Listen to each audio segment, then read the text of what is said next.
Então, nessa segunda aula, vamos falar um pouco sobre alguns elementos psicológicos, algumas fases, e a gente vai se aprofundar um pouquinho mais nessas causas, embora a gente já tenha abordado um pouquinho. Então, quando a gente pensa nas fases de um vício, é interessante que a gente as conheça para a gente saber como que isso acontece, como é que isso vai se dar na nossa mente. E a gente geralmente começa com uma desadaptação, com um problema, com uma falta, algo que está simplesmente em desacordo com o que a gente esperava, ou simplesmente algo que não foi bem adaptado ou desenhado para aquele ambiente. Isso pode ser qualquer coisa, uma insatisfação, uma dor, se expressa dessa forma como um problema, um déficit na sua vida, que ele pode ser percebido ou não. Ele pode ser percebido conscientemente ou não. Então, muitos, geralmente criança e adolescente, geralmente eles não se dão conta, eles não sabem o que acontece. E aí, você primeiro, então, tem um problema, você começa a ter o conhecimento ou não sobre aquele problema, aquilo ali começa a criar mecanismos de adaptação no meio e vai se tornando, vai se pautando como um hábito, começa muitas vezes como hábito, como comportamentos compulsivos, repetitivos, e aquilo ali vai se configurando como um vício e a gente começa a fazer a manutenção desses vícios. Então, vamos dar um exemplo da pessoa, por exemplo, que vai fumar cigarro. Então, ela começa o vício de cigarro, ela já sabe que tem um momento do dia onde ela é mais propensa à ansiedade. Ela já começa a criar um mecanismo de comprar o maço de cigarro para deixar ele ali. Então, os mecanismos vão sendo, não, agora eu vou deixar aqui um isqueiro, eu vou para um ambiente tal, eu vou depois fazer esse jeito, e daquele jeito vou acender o cigarro. Depois eu tenho os trejeitos, né? Você começa a incorporar aquilo na sua personalidade. E esses mecanismos, eles vão se tornando cada vez mais complexos e automáticos, a ponto dessa pessoa falar, não, olha, eu não vou nem mais pegar um voo, porque eu não tenho condição de ficar 5 horas sem fumar. E começa a limitar a vida dela, ela começa a perceber que existe um prejuízo, no entanto, ela simplesmente não percebe ou não quer perceber, não quer mudar. Às vezes ela percebe, mas não quer mudar, não está pronta ainda para mudar. E toda essa dor e insatisfação começa a se expressar ainda mais quando esses mecanismos falham. E a gente começa a perceber que temos um vício quando existem falhas dos mecanismos. Então, por exemplo, a pessoa que vai pegar um voo não vai poder fumar, como a pessoa que está fazendo um tratamento com antibiótico e não vai poder beber, como a pessoa que vai ter que ficar uma semana na fazenda e não vai ter internet, ou por aí vai, né? Dependendo do vício de cada um. A gente testa o poder desses vícios através, quando começam a falhar os mecanismos que ali estão implementados, né?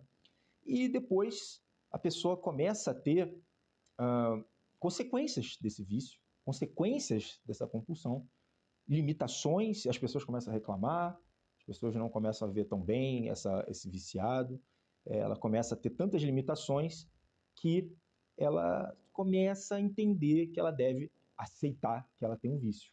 A partir do momento que ela aceita que ela tem um vício, aquilo dá um estalo, dá um clique, e ela vai ter que decidir se ela vai para o combate, se ela vai fazer um enfrentamento, ou se ela simplesmente vai ceder.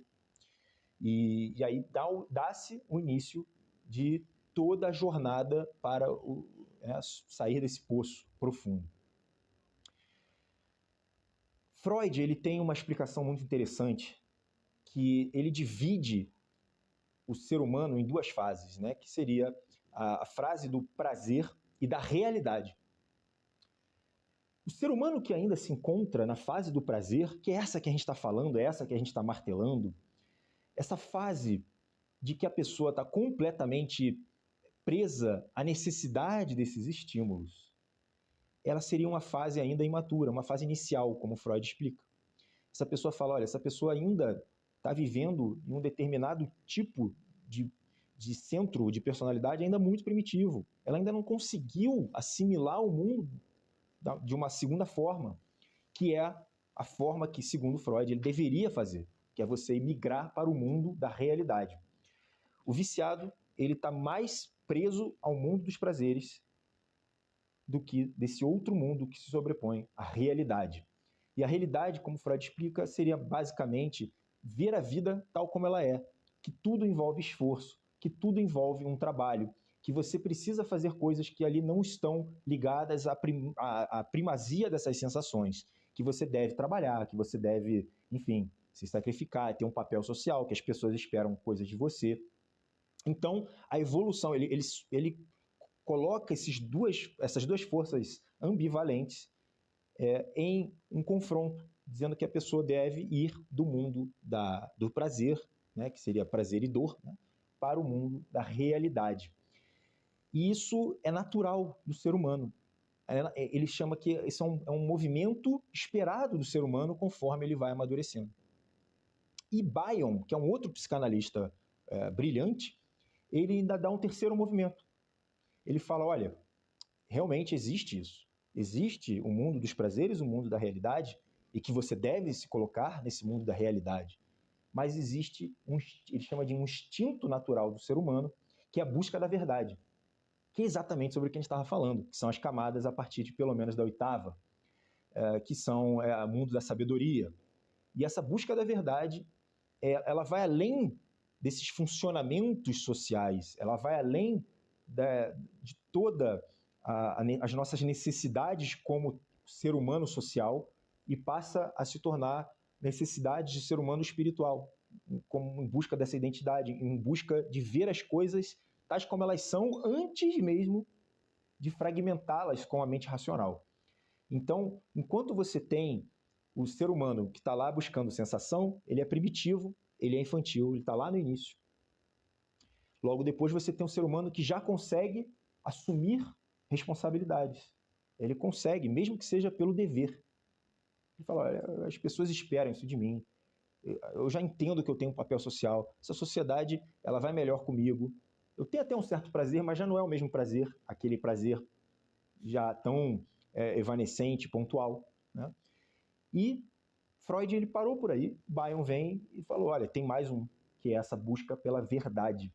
Existe toda uma nova vida, uma vida superior, uma vida que vai além, que consegue ver tudo aquilo, ou pelo menos é uma busca, deveria ser uma busca, sem que haja fragmentos da razão. Claro que seria uma coisa muito mais elevada, muito mais difícil. Mas Bion fala que isso é também natural. Chega um momento, determinado momento da vida humana, que nem os prazeres são suficientes e nem mesmo os funcionamentos sociais e essa busca pela vida mais fragmentada, fazer isso ou aquilo. Tem algo além. Tem algo além. Tem algo que importa mais. Tem algo que tem mais significado, que tem mais substância. Tem algo mais profundo nisso. E essa busca é natural, segundo Bion. Então você já começa a entender que existe pelo menos uma escadinha, bate muito com a nossa aula lá do ser, né? Que é aquela escada de ascensão, mas que o viciado ele estaria morando na casa ainda dos prazeres e das dores.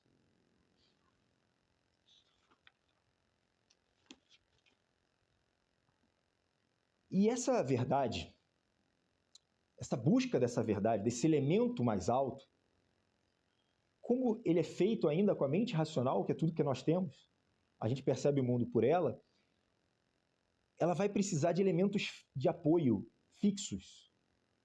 E aí já começa a complicar. O que seria um elemento de apoio fixo para a gente montar uma alavanca, para a gente poder comparar o que nós temos, se a gente percebe o mundo de acordo com esses fragmentos racionais? É muito difícil que aconteça isso. Essa busca da verdade, ela é muito difícil. Ela tem muito a ver com o ser essencial. Ela tem muito a ver com a sabedoria. E para atingir isso, você vai precisar, antes de mais nada, diminuir os seus julgamentos para conseguir entender como um todo e entender mais ou menos como soa, ou seja, é um sentimento, além de um julgamento racional, é um sentimento do que é certo e do que é errado. A gente cai muito para o que se chama de ética atemporal. O que é certo, não importa o que digam. É dificílimo, é algo que dá espaço para uma quantidade enorme de erros, mas existe um elemento fixo na vida humana. E para isso a gente começa a olhar para as coisas também fixas. A gente começa, como os gregos fizeram, olhar para os céus. Olha, aqui amanhã vai ter o Sol, amanhã vai ter Lua, amanhã vai ter Júpiter, vai ter Vênus, e por aí vai. A gente começa a olhar também para as virtudes ou os valores espirituais, né, como também elementos fixos na vida. Então, a justiça vai ser sempre né, um valor de justiça. A fraternidade, como você vai ajudar os outros, a prudência. Então, você começa a olhar isso e falar, tá bom, realmente isso aqui não muda muito. Não muda muito. É difícil chegar, é evidente que terão debates filosóficos, mas a ética temporal, o elemento espiritual, os astros, né? Ou se você quiser olhar para os líderes religiosos que vieram com verdade, mostraram, olha, isso aqui é a verdade, você pode usar isso como um elemento fixo. Pela sua mente, que ainda é fragmentada, que você ainda não consegue tocar na essência, é o melhor que a gente vai conseguir. É um olhar superior que todo homem que está nessa busca de desenvolvimento pessoal vai precisar buscar, que é além do intelecto. Enquanto ele não consegue fazer isso, ou enquanto ele está fazendo isso, ele vai pegando os elementos de cognição, os elementos de informação dele próprio, e ele vai fazer aquilo que a gente falou sobre a reflexão. Ele tenta fazer com que essas experiências de outros grandes homens, ele faz com que as experiências que ele mesmo sofreu tenham algum tipo de significado. Ele tenta aprender com o mundo, ao invés de simplesmente consumir informações. Ele aprende, ele reflete e fala, o que eu posso aprender com algo que seja muito, às vezes se apresenta como uma forma negativa. E para isso, os elementos que ele se utiliza estão mais relacionados a sentimentos, não são emoções, mas é algo que ele sente como correto. E para isso ele busca elementos fixos no mundo. Sem isso ele não consegue nem conceber a ideia de busca da verdade. Até então ele está lá sobre a mente da razão, se instalando na realidade o tempo inteiro. O tempo inteiro. A gente sabe que para a gente adquirir uma comida, a gente precisa gastar um tipo de energia. Para ter um prazer, a gente precisa ter algum tipo de habilidade, algum tipo de esforço. E o ser humano não quer fazer isso. A nossa tendência é poupar energia, é diminuir os gastos energéticos com o que a gente julga como algo que não tenha grande importância. Então, vou dar um exemplo.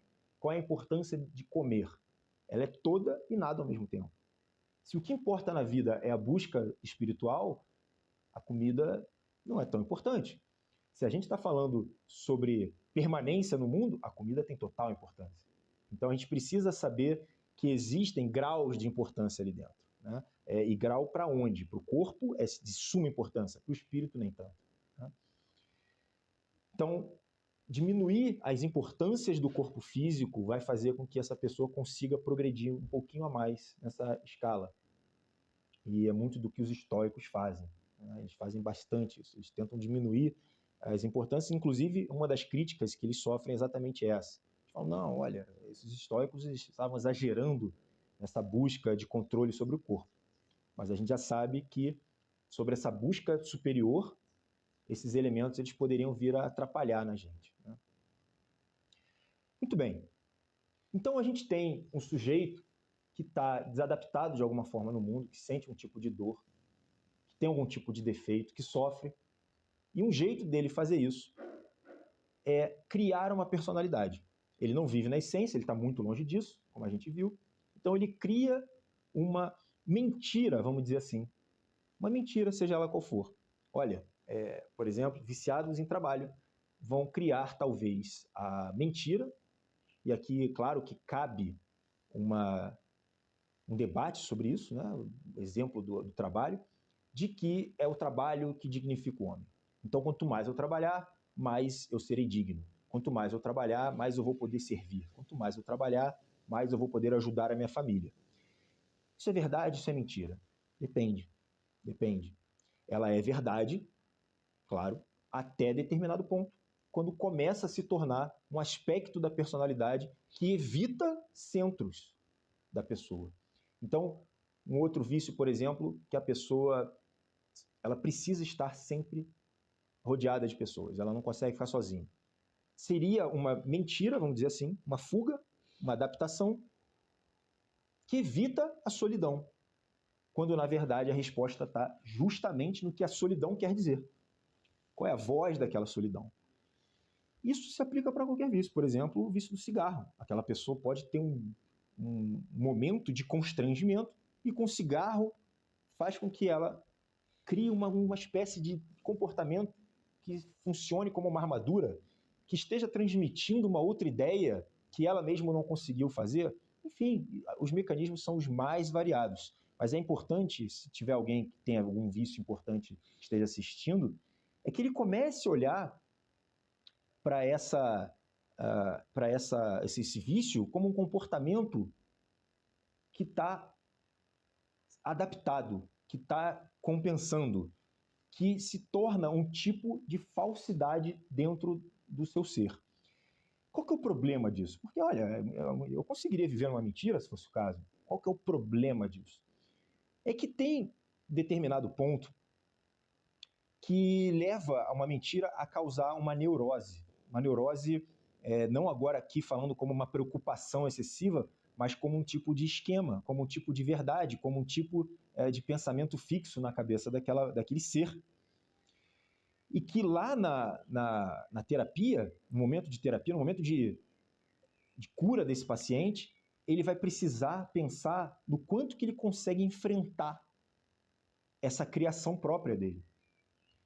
Então ele cria uma figura para poder lidar melhor com o vício e com o mundo, perdão, com o vício não, ele cria uma figura melhor que vai lidar com o mundo do sofrimento dele.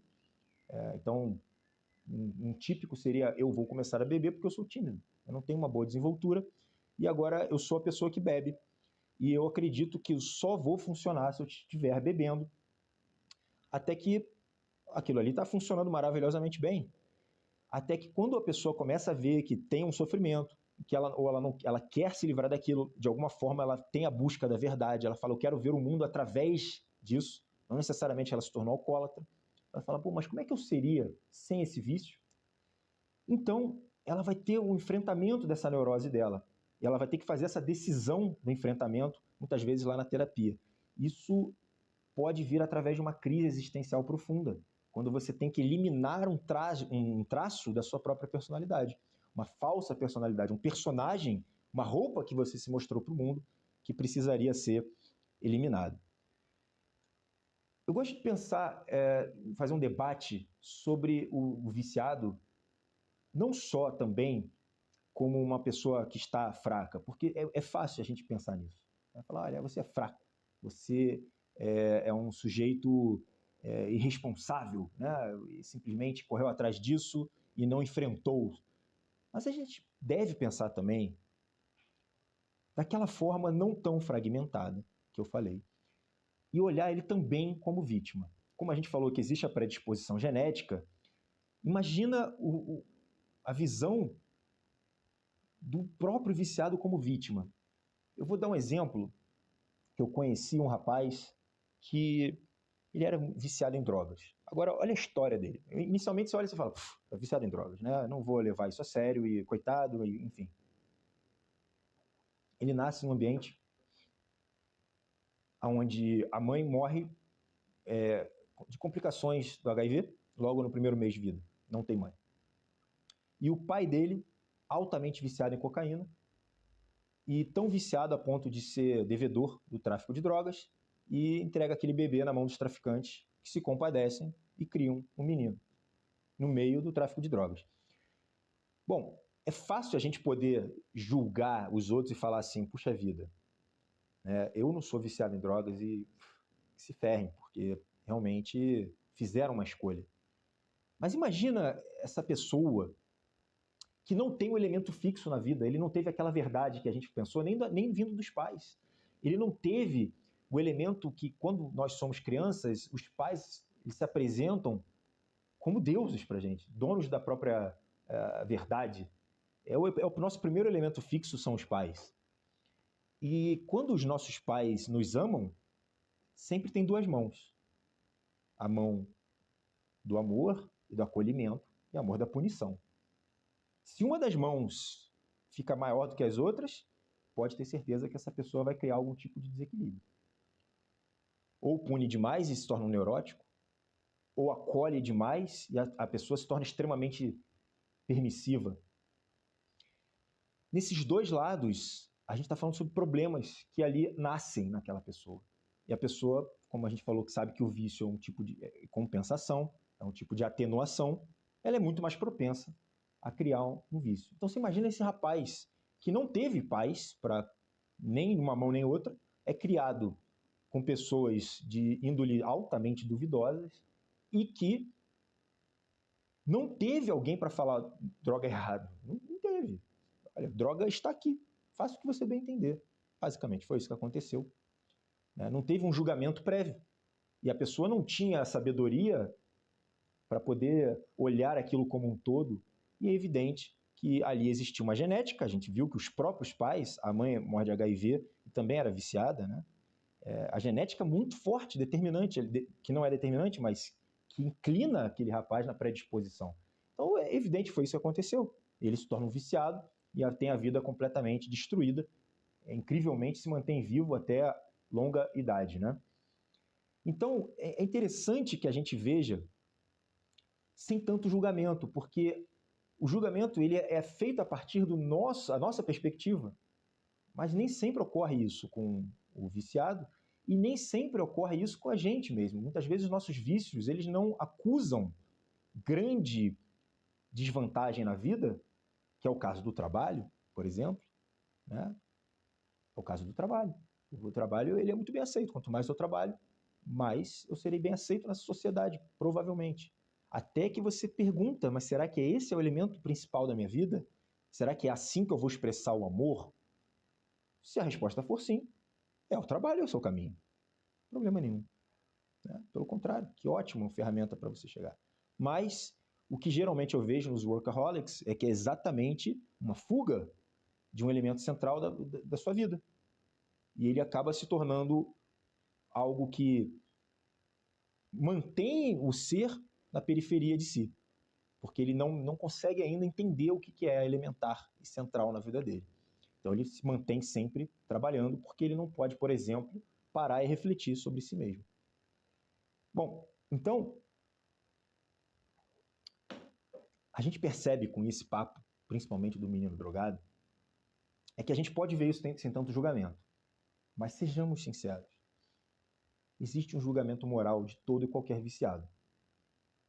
O primeiro ponto do viciado que chama muita atenção é que a gente olha para o viciado e a gente fala assim, esse cara, ele não tem controle de si próprio. É a primeira coisa que eu penso. É um pouco assustador isso. Esse cara não tem controle sobre si próprio. Isso me gera um pouco de insegurança. Isso me gera um pouquinho de apreensão. E olha, a primeira coisa que eu vou falar é, olha, realmente eu não vou confiar em você. Não tem controle sobre si próprio. Mas não é só isso.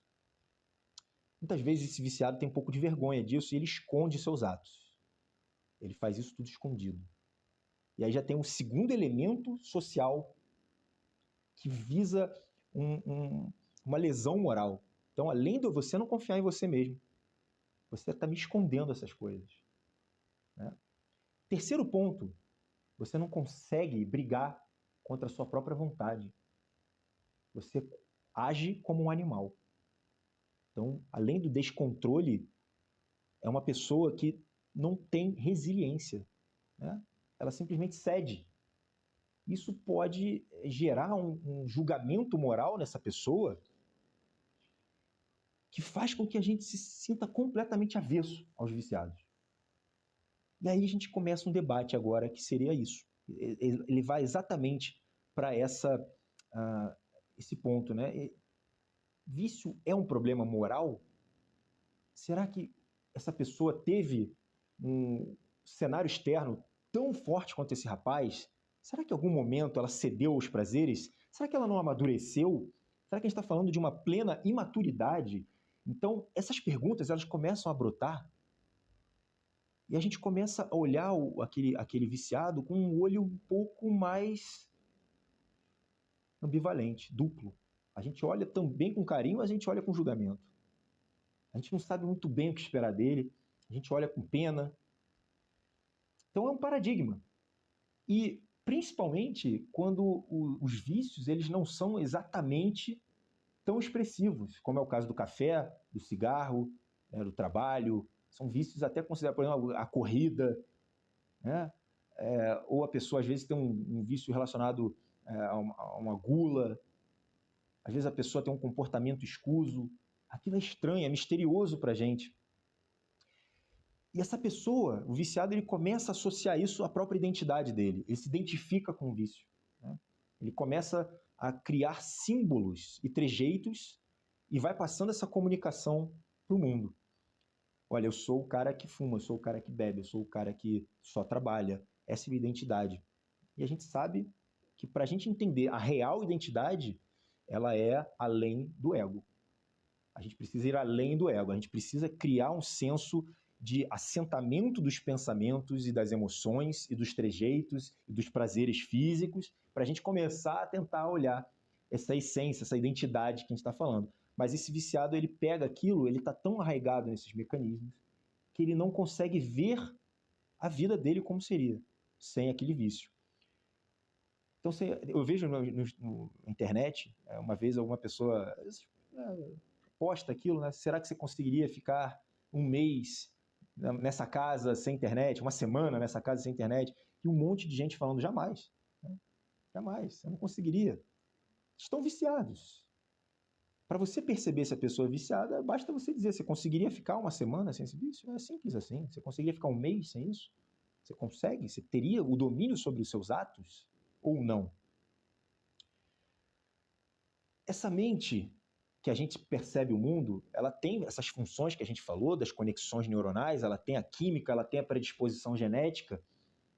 Mas será que ela é que manda nas coisas? Ou ela nos serve? Você já parou para pensar? Quando a gente começa a pensar sobre essa mente mais sábia, essa busca da verdade, um patamar acima, nesse mesmo momento a gente começa a perceber, olha só, tudo que eu vivia e acreditava e eu achava que era a minha própria razão que estava determinando. A pessoa nem se deu conta que eram até os prazeres que determinavam a vida, né? Eu conheço muitos adolescentes e jovens que te falam, olha, a minha vida aqui é bom, eu vou para cá.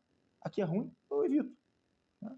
Depois ela pensa assim, não, é verdade, olha, meu cérebro tem tal mecanismo, eu sinto prazer aqui, mas eu tenho um pouquinho aqui de ganho, um ganho um pouco mais chato, mas olha, eu consigo trabalhar 70 horas semanais para ter um salário mais alto, ela consegue ver um pouquinho além e tal, mas ela está vivendo naquela busca ainda da realidade, né?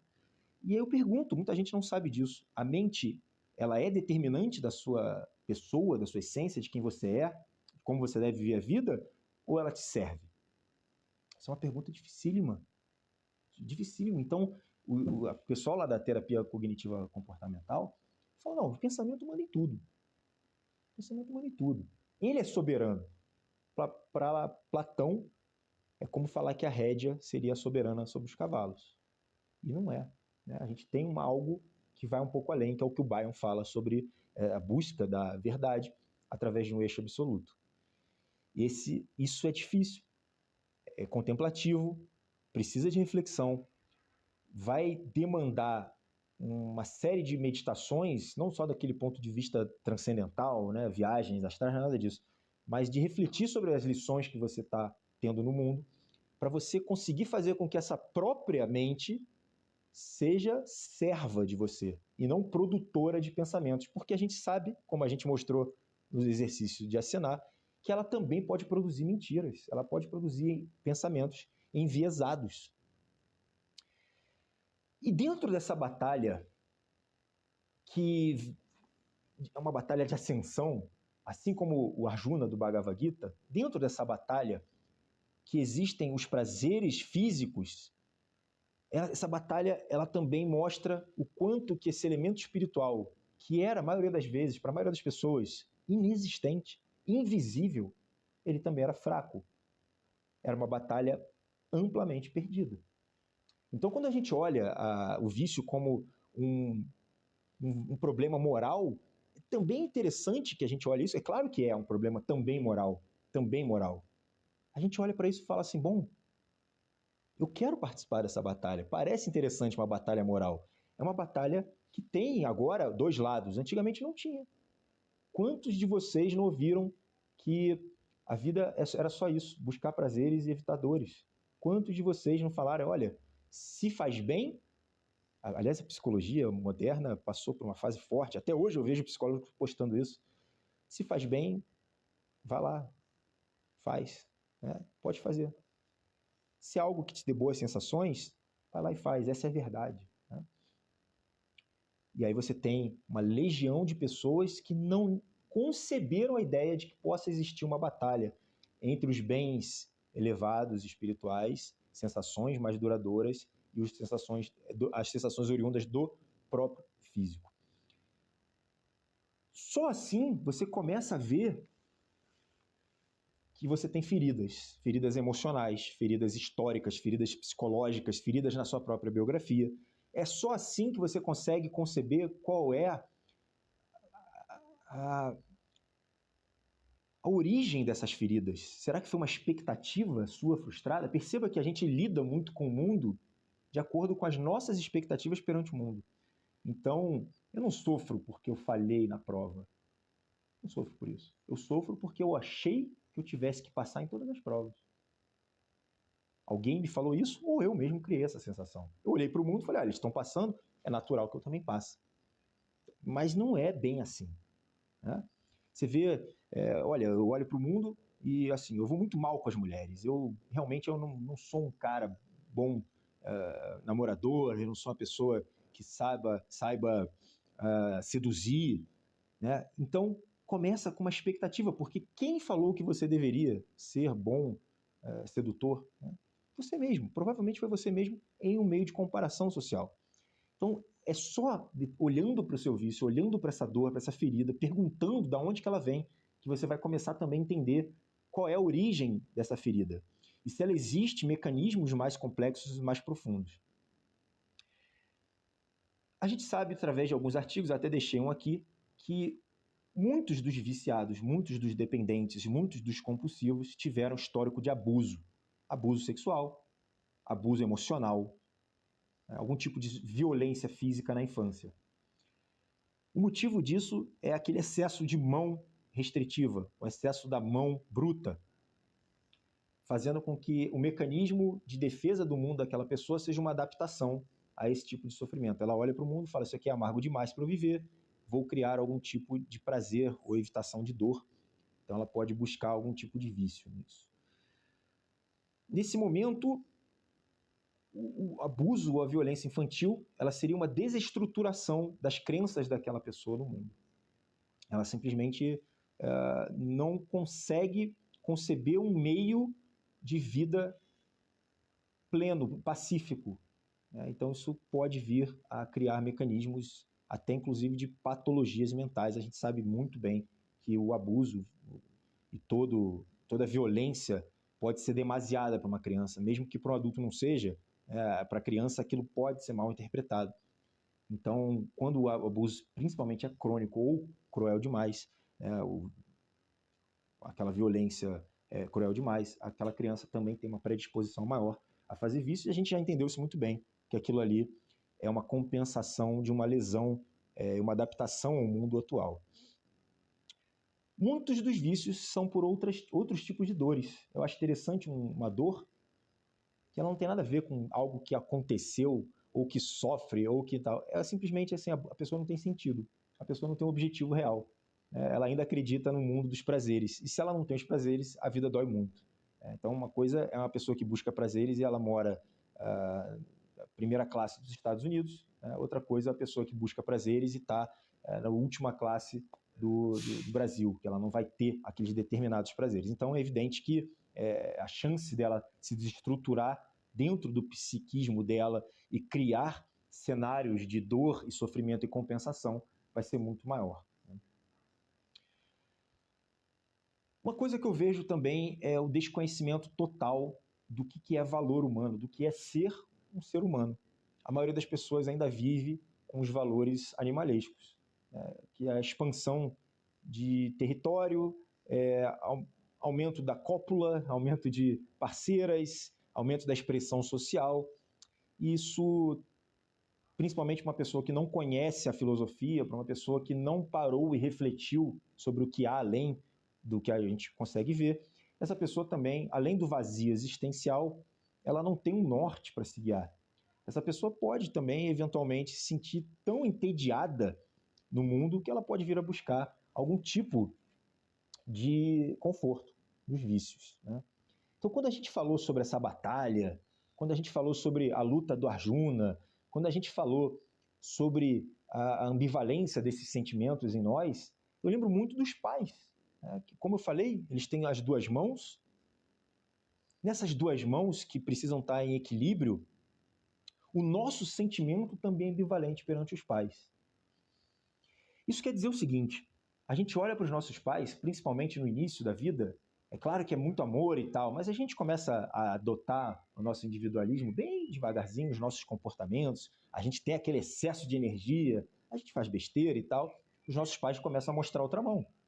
A mão pesada, a mão que vai mostrar um pouco de limite no mundo. E a gente passa a ter um olhar um pouco mais amargo sobre os nossos pais. E esse olhar, ele é natural. Ele é natural.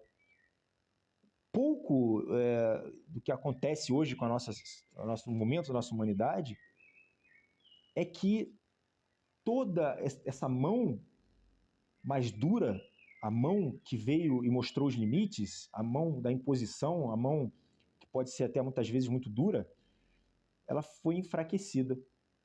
Ela tem um custo de ser enfraquecida. E o custo de ser enfraquecido é esse excesso de permissividade. Quando a gente olha para os nossos pais, aquele sentimento ambíguo, ele já não é mais tão ambíguo, ele se torna mais, meus pais são meus amiguinhos, meus pais são só fonte de amor. Isso faz com que você tenha maior dificuldade de, se adaptar às dificuldades da vida humana, olhar aquilo com mais amargor do que realmente é. 2, perceber as hierarquias. Você não quer respeitar mais hierarquias. 3, de uma certa forma, você tem um sentimento de não pertencimento ao mundo, que é exatamente o oposto do que foi desejado pelos pais, né? Você queria que aquela criança tivesse tudo do bom do melhor, né? Os pais amorosos, e que tivesse sempre levando a um acolhimento profuso, mas o que na verdade estava acontecendo é que você enfraqueceu aquela criança.